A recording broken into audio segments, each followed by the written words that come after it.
Alrighty. So this is going to be a reading for my Aquarius. Thank you so much for joining me here.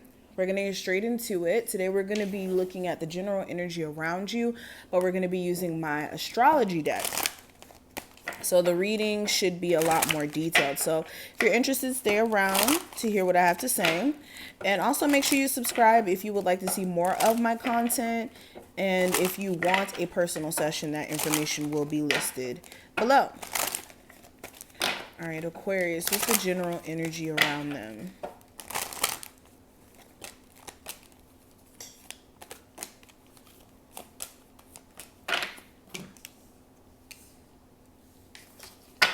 Aquarius.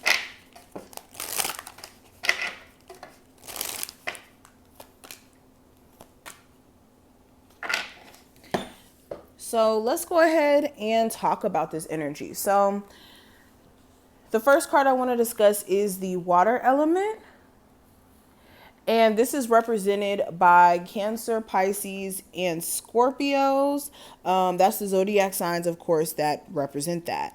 And with the water element, and it representing sensing as well, this is you guys possibly having a heightened sense of intuition, or you may be feeling things and not really quite being sure exactly why you may be feeling certain ways, or even feeling funny about certain things, but your intuition may be giving you intuitive nudges, and that's why you may be experiencing this. This is also representing your imagination and your emotions, so you may find yourself more moody or sensitive during this time frame. Also possibly like led by your feelings, or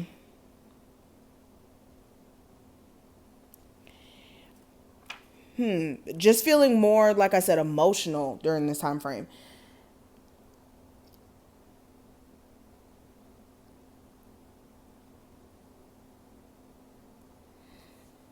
Some of you also could be giving up before it's time. Like this is giving up on a business idea or giving up on a goal of yours and not really letting things marinate long enough before you can like ultimately say, okay, I failed at this. I didn't do good at this. And there also may be like these feelings of guilt or shame when it comes to giving up too soon.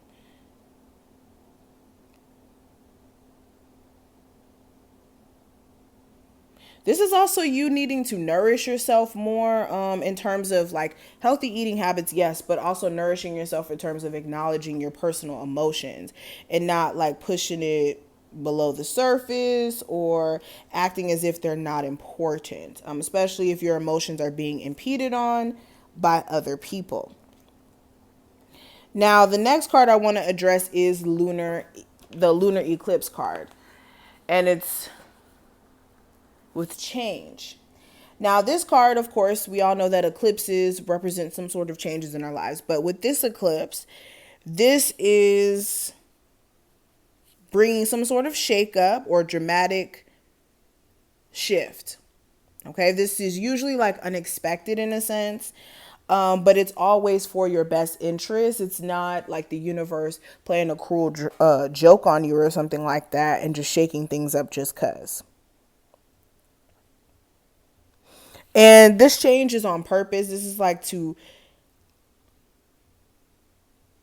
basically alter your life and your path so that you can be more in the direction of what you're supposed to be doing. But this could represent like the ending or the beginning of a relationship, a change in life path, or a job, or a change in where you live. Whatever it may be, it will definitely be abrupt. You also may be getting and receiving messages from the divine during this time frame. And again, that goes back into that intuition. Make sure you're listening. Some of you also may be going through some medical procedures very soon. Make sure you're not overthinking it, because I do feel like a lot of you will be okay. Now, another thing we see here, we have the first body and, or the, not the first body, the first house and the body. I said the first body. Okay, so with the first house, this is the energy of your physical being. Okay, this is who you are on the outside, how people see you. This would be like the ascendant in astrology in a sense. But the ascendant is how people see you, and this would also be why it's called the body. Now, with this showing up, it's important for you to, for one, have a level of self-confidence and love your body that you're in, whether you're plus size, whether you're skinny, whether you're short, whether you're tall, whether you're, a certain skin color. It doesn't matter. There's a need for you to love the body that you're in and appreciate it and show it love by nourishing it, eating healthier, taking care of yourself in terms of just being healthy, not because to be skinny, but to just be healthy.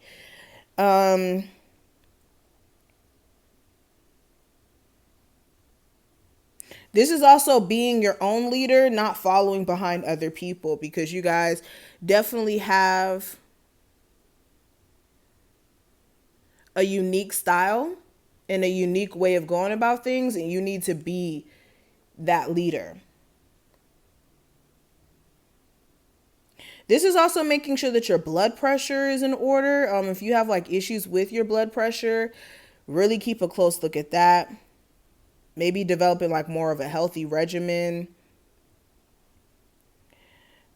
For my men out there, you may be getting into like bodybuilding or something like that. Make sure that you have a really good spotter at the gym so that there's no problems if this is like something that you're just not getting into. I also see you guys making improvements to your physical appearance or wanting to. Looking at how like you present yourself and the way that you kind of like looking at the way that you're presenting yourself and what type of people that attracts to you is also something you guys may be looking at.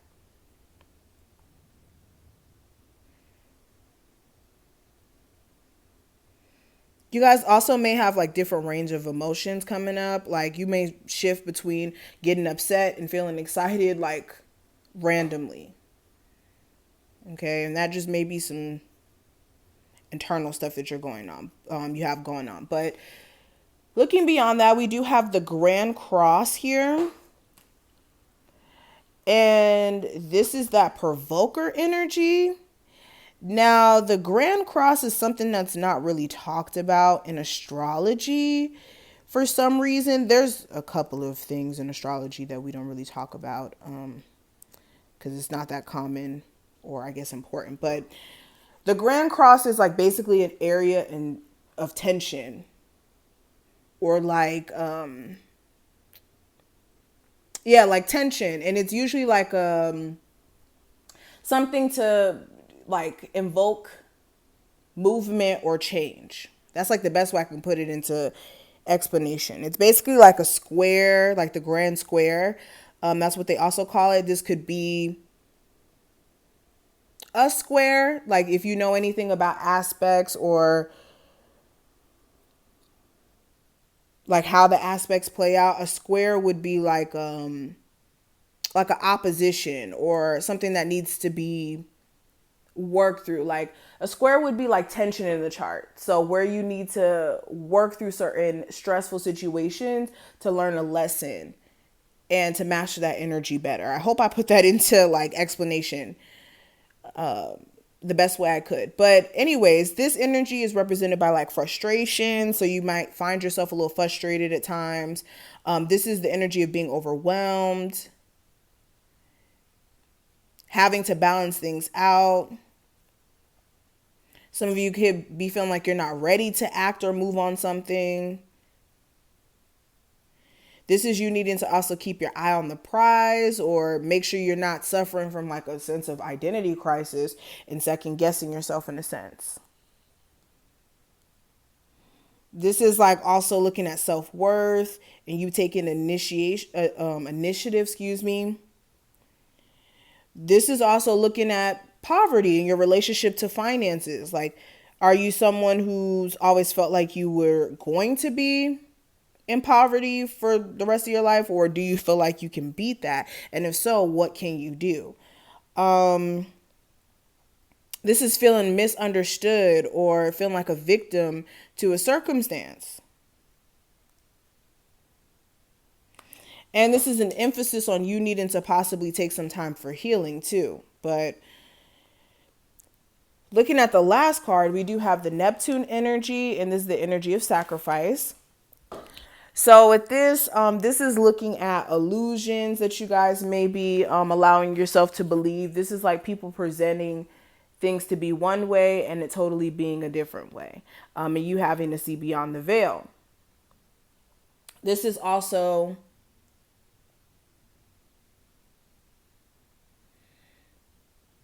like you guys, again, having certain gifts that may be more mystical in a sense. So this could be clairaudient, you being somebody who's a medium to the spirit world, and making sure that you have a good balance in between like being spiritual and also being practical as well. But we do have get more information. So if there's something that you're like confused or conflicted about, this is a confirmation that you need to make sure you got enough information first before you make a decision or you take action on something.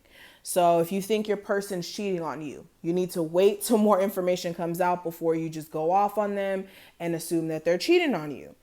If you're assuming the worst, you may be needing to get more information first before you blow something out of proportion and make it bigger than what it needs to be. And then we also have helpful people. So with this card, there's a need for you to make sure that you're not helping people so much so, like helping every person that asks you for help, for money, this or that. Making sure you're not helping every single person to where they keep coming back and they keep coming back to emotionally dump on you or to ask you for stuff, especially if people know that they can go to you and ask you for stuff, okay? And understand that you can help people without giving them money or without letting them emotionally dump on you. You can help them by pointing them in the direction of self, okay? And this is also building networks or, going out in the real world and meeting people so that you can network. You may find people who can help you along your journey by giving you bits and pieces of information that may be helpful. But this is what I see. I'm going to stop right here. I hope that you did enjoy. If you took something from this reading, thumbs it up and subscribe. Check out the description box if you would like a personal, and I will see you in the next one.